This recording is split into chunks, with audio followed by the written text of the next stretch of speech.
आज जितनी आसानी से वेद मंत्रों की व्याख्याएं की जाती हैं जन जन के समक्ष, ये इतना आसान नहीं था।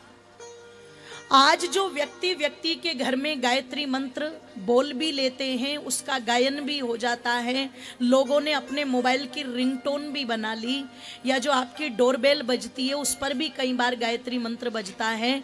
तो आज जो ये सामान्य रूप में इतनी चीजें आप कर रहे हैं, ये अधिकार था नहीं। और आप वर्तमान में इसका एक नमूना देख सकते हैं कि पिछले दिनों एक बड़ी मशहूर भागवत की वाचिका हैं जया किशोरी जी। उन्होंने किसी फंक्शन में एक लड़की ने उनसे कोई प्रश्न किया और उन्होंने वहां पर उसका उत्तर देते हुए कुछ बात कह दी।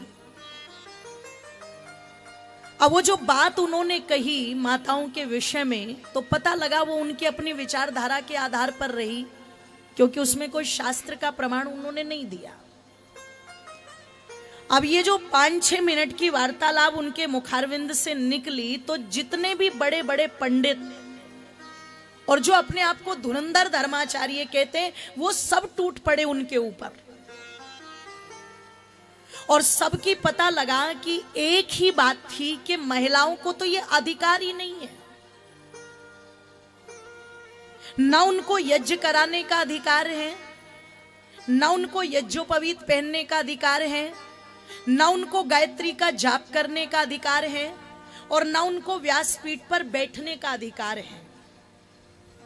और जब वो इस संदर्भ में प्रमाण देते हैं, तो महाभारत से पहले के जितने भी ग्रंथ हैं उनका कोई प्रमाण उनके पास में नहीं है। आप उनसे पूछो कि चारों वेदों में से कोई प्रमाण दे दो, तो वो बिल्कुल मौन हो जाते हैं। आप उनसे पूछो कि 11 जो उपनिषद हमारी प्रमाणिक हैं उनमें से कोई प्रमाण दे दो, तो वो मौन हो जाते हैं। आप उनसे पूछो कि जो 6 दर्शन हमारे हैं उनका कोई प्रमाण दे दो, तो वो मौन। आप कोई ब्राह्मण ग्रंथों का प्रमाण दे दो, तो वो मौन। आप कोई पाराशर ग्रंथों का प्रमाण दे दो, तो वो मौन। आप उनसे पूछो कि कोई गृह सूत्रों का प्रमाण दे दो, तो वो मौन। उनके पास कोई प्रमाण नहीं है। हाँ, वो जो प्रमाण देते हैं वो कब के देते हैं? जो ग्रंथ महाभारत के पश्चात लिखे गए। और आप सब जानते हैं कि महाभारत से 1000 वर्ष पहले ही ऋषि बतलाते वेदों की परंपराएं टूटनी, जोर से बोलिए, आरंभ हो चुकी थी। और जब वो वेदों की परंपराएं टूटनी आरंभ हो चुकी थी, महाभारत काल के आते आते तक तो ये मानो कि बिल्कुल पतन की पराकाष्ठा पर पहुंच चुके थे। आप सोचो जरा, पतन की पराकाष्ठा कितनी होगी कि जिसको धर्मराज की उपाधि से अलंकृत किया जा रहा है, वो धर्म के विरुद्ध बैठ करके जुआ खेल रहा है। वेद कहता है अक्षैर्मा दिव्य, जुआ मत खेलो, खेती कर लो, कोई व्यापार कर लो, कोई कार्य कर लो, ध्यान कर लो, मंत्रों का जाप कर लो। अंत में तो यहां तक कह दिया, अगर आपको कुछ करने के लिए भी नहीं मिलता ना, तो चादर तान करके भले ही सो जाओ, लेकिन जुआ तो तब भी, जोर से बोलो, मत खेलना। टाइम पास करने के लिए जुआ मत खेलना, कुछ भी कर लो, चाहे सो जाओ। अब पता लगा कि वहां पर जो व्यक्ति इस विद्या से परिचित ना हो, बंधुओं, अगर वो खेले, वो उस कार्य को करे, तो चलो मान ले। पर एक व्यक्ति अगर उस विद्या को जानता है और जानते हुए भी वही कार्य कर रहा है जिसका निषेध किया गया है, तो क्या ये पतन नहीं है? और इससे बड़ा पतन और क्या होगा कि आप अपना धन धान्य वैभव सब कुछ उसमें रख रहे हो, और उसके बाद स्वयं तक को रख दिया, और फिर एक एक करके अपने भाइयों को रख दिया, और जब कुछ ना बचा तो अंततः अपनी पत्नी को ही दांव पर लगा दिया। अभी पिछले दिनों राजस्थान के अंदर एक पति ने गरिमा को इतना ध्वस्त किया कि अपनी ही पत्नी को निर्वस्त्र करके पूरे गांव में घुमाया। आप सोचो क्या हुआ? उस पर तुरंत कार्रवाई हुई, तुरंत। क्योंकि पत्नी कोई पति की दासी नहीं है, वो कोई रजिस्ट्री नहीं है कि उसके साथ में जो चाहे जैसा चाहे वैसा व्यवहार किया जाए।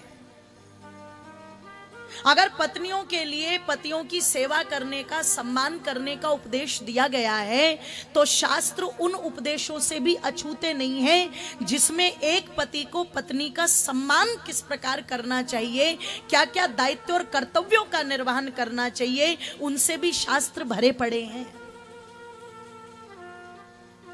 तो पता चला कि जो धर्मराज की उपाधि प्राप्त है वो अपनी पत्नी को ही दांव पर लगा रहा है। ये वेद की मर्यादाएं खंडित हो रही थी। और ओ मेरी मातों बंधुओं, उस वेद की मर्यादा के खंडित होने का परिणाम ये हुआ कि महाभारत जैसा युद्ध हुआ और इतने बड़े बड़े विद्वान, इतने बड़े बड़े योद्धा उस युद्ध में सब समाप्त।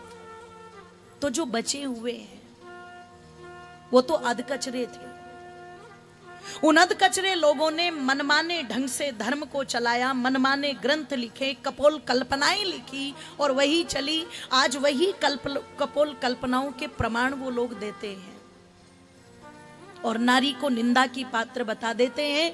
ऊपर से तो कहते हैं कि हम नारी का बहुत सम्मान करते हैं, लेकिन जब अधिकार देने की बात आती है, जब उन्हें सम्मान देने की बात आती है, तो इसके लिए वो बिल्कुल तैयार नहीं होते। आप सोचो जरा, विचार करो, ऋषि दयानंद का संघर्ष कितना बड़ा रहा होगा। महर्षि दयानंद को कैसे कैसे लोगों को झेलना पड़ा होगा, कैसी कैसी ताकतें लगानी पड़ी होगी, कितना संघर्ष महर्षि दयानंद का रहा होगा कि तब जाकर के माताओं को ये अधिकार मिले कि ये यज्ञ की ब्रह्मा बन पाई, ये वेद मंत्रों को पढ़ पाई, वैदिक व्यवस्थाओं को जान पाई, वेद की विदुषी बन पाई। आज कोई माने न माने, लेकिन इस कार्य में ऋषि दयानंद और आर्य समाज की बहुत बड़ी भूमिका है। ये भूमिका कहीं पर भी छोटी नहीं है। ओ मेरी माताओं बंधुओं, कह दूं, उन्हीं लोगों ने वो ग्रंथ लिखे जिनके वो प्रमाण लाते हैं। कोई ठोस प्रमाण उनके पास नहीं है, क्योंकि ठोस प्रमाण तो जैसा कि मैंने कल कहा था, वेद को माना और वेदानुकूल ग्रंथों को माना। निवेदन कर दूं आप लोगों के मध्य में, और जब हम उन ग्रंथों को पढ़ते हैं तो वो ग्रंथ स्पष्ट कह रहे हैं, यथेमाम वाचम कल्याणी माव दानी जन एभ्य। परमात्मा की वाणी पर कोई आरक्षण नहीं होता, कोई रिजर्वेशन नहीं होता। ये सबके लिए है, सबके कल्याण के लिए है। और कल्याण कब होगा? कल्याण तब होगा जब मनुष्य भगवान की वाणी का पालन करेगा, उसकी आज्ञा का पालन करेगा। लोग कहते हैं भक्ति करो, किसी ने कहा भक्ति कैसे करें? तो बोले भक्ति करनी है तो एक काम करो,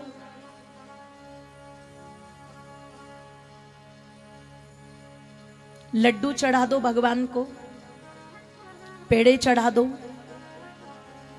दीपक जला दो, धूप बत्ती दिखा दो, फूल चढ़ा दो, बहुत सारे तरीके बता दिए।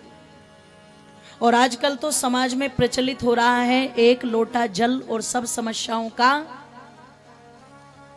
अगर एक लोटा जल सोमवार के दिन मंदिर में लेकर के चले गए तो आपके जीवन में कोई समस्या ही, जोर से बोलो। तो मैंने एक व्यक्ति से प्रश्न किया, मैंने कहा ये जो आपने बोला है एक लोटा जल, ये किस पर चढ़ाने की बात की गई? तो बोले भगवान शिव पर। मैंने कहा भगवान शिव की तो जटाओं में ही क्या है? जोर से बोलो। अच्छा, जिनकी जटाओं से ही गंगा निकल रही है, उन्हें एक लोटा जल की आवश्यकता है क्या? पर पता नहीं फिटिंग कहां की कहां कर देते हैं। सेटअप ही पता नहीं कैसा है इनका बिल्कुल। ओ मेरी माताओं बंधुओं, जिन्होंने कहा कि ये कर लो तो ये सब भगवान की भक्ति और भगवान प्रसन्न हो जाएंगे, मैं निवेदन आप लोगों के मध्य में बड़ी जिम्मेदारी के साथ कर दूं। कहते हैं हमारे शास्त्र कि जल कितना ही चढ़ा देना गारंटी नहीं है कि भगवान प्रसन्न होगा। हाँ, यदि वो जल आपने किन्हीं प्यासों को पिला दिया, जून की भीषण गर्मी और आपने देखा कि सड़क पर कोई ऐसा साधन नहीं जहां प्यासा व्यक्ति जल पी ले, और आपने वहां पर कोई प्याऊ लगवा दी, तो निश्चित आपका वो लोगों को जल पिलाना सार्थक हो जाएगा कि नहीं हो जाएगा? बोलो, वो सफल सार्थक हो जाएगा। कुछ लोग कपड़ा लाते हैं नया और कपड़े को फाड़ करके पीपल के पेड़ पर टांग देते हैं। मैंने पूछा ये क्या किया आपने? अरे बोले वो हनुमान जी की लंगोटी हमने पेड़ पर टांगी है। तो मैंने कहा ये पीपल का पेड़ क्या कुश्ती लड़ेगा जो वहां टांग दी? बताओ, लड़नी है क्या उसको? लेकिन वही वस्त्र अगर पूरा पूरा किसी निर्वस्त्र व्यक्ति को दे दिया जाता तो बोलो कल्याण होता कि नहीं होता? है जी, कल्याण होता। ओ मेरी माताओं बंधुओं, कह दूं आप लोगों के मध्य में, इसलिए एक ही चीज कही ऋषियों ने कि भगवान की जो भक्ति है वो क्या है? उसकी आज्ञा का पालन करना ही भगवान की भक्ति है। उसकी आज्ञा का पालन कर दो तो उसकी भक्ति हो जाएगी। और भगवान की आज्ञा क्या है कि जितना परोपकार, जितना परमार्थ अपने जीवन से कर सकते हैं उतना करना, जोर से बोलो, चाहिए। उतना करना चाहिए। जितना अपने आप को अंदर से पवित्र रख करके, बुराइयों से बचा करके, और जितना अपने जीवन में एक सूत्र धारण करके चलोगे, इदं न मम, भगवान मेरे लिए नहीं, सबके लिए, सबके कल्याण के लिए। ए मनुष्य, वही ईश्वर की सबसे बड़ी भक्ति होगी।